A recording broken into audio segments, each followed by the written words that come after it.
نحمدہ ونصلی علی رسولہ الکریم اما بعد بسم اللہ الرحمن الرحیم۔ احباب ذی وقار، نبی رحمت صلی اللہ تعالیٰ علیہ وسلم کا فرمان عالی شان سنیے۔ بالخصوص وہ طبقہ جو کسی پریشانی یا مصیبت یا مشکل میں پھنس جاتا ہے، آزمائش میں، اور پھر وہ لوگوں کے سامنے بار بار واہ ویلا و فریاد کرتا ہے، مجھے یہ ہو گیا، وہ ہو گیا، یہ ہو گیا، وہ ہو گیا، یا بھیک مانگنے لوگ اتر پڑتے ہیں اور بہانہ بنا کر پھر جگہ جگہ اپنا رزق ڈھونڈنے کے لیے وہ روتے پیٹتے ہیں، دروازے کھٹکھٹاتے ہیں، تو یہ نہایت ہی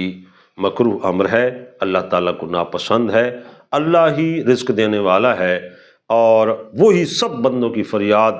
سنتا ہے اور وہی فریاد رس ہے۔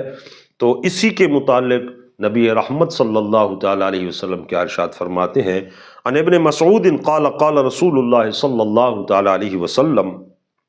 حضرت ابن مسعود رضی اللہ تعالیٰ عنہ فرماتے ہیں کہ اللہ کے نبی صلی اللہ علیہ وسلم نے ارشاد فرمایا، من اصابتہ فاقۃ، جس کو کوئی فقر و فاقہ آ پہنچا،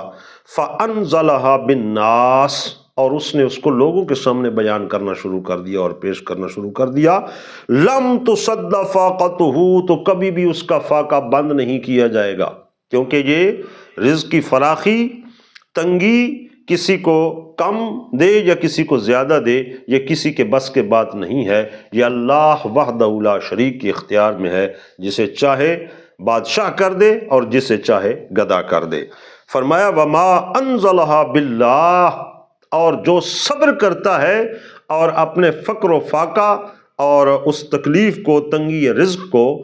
اس کی شکایت اپنے مالک کے سامنے ہی کرتا ہے، اپنے رب کے سامنے کا دروازہ کھٹکھٹاتا ہے اور اسی سے فراخی یا رزق کا سوال کرتا ہے، اوشک اللہ لہ بالغنا، تو یقیناً اللہ تبارک و تعالیٰ اس کو غنی فرما دے گا، بے نیاز فرما دے گا، اما بموت عاجل او غنى عاجل، یا تو اس کو اللہ تبارک و تعالیٰ غنی فرما دے گا، یعنی دولت مند بنا دے گا، اور اگر یہ اس کے مقسوم میں نہیں ہے، قدرت کو منظور نہیں ہے، تو جب موت ہوگی تو موت کے بعد اس غربت و افلاس اور تنگی رزق کے بدلے میں جو قیامت میں اللہ تبارک و تعالیٰ اس کو جنت اور جنت کے اعلیٰ مقامات عطا فرمائے گا، تو اس صورت میں اس کا مداوع ہو جائے گا۔ تو اس لیے دوستو، مفہوم حدیث پاک کا واضح ہے کہ اپنے ہر غم، دکھ، درد اور تکلیف کی جو فریاد ہے وہ اللہ رب العالمین کی بارگاہ میں کرنی چاہیے، یا جو مقربین بارگاہ ہیں اور جن پر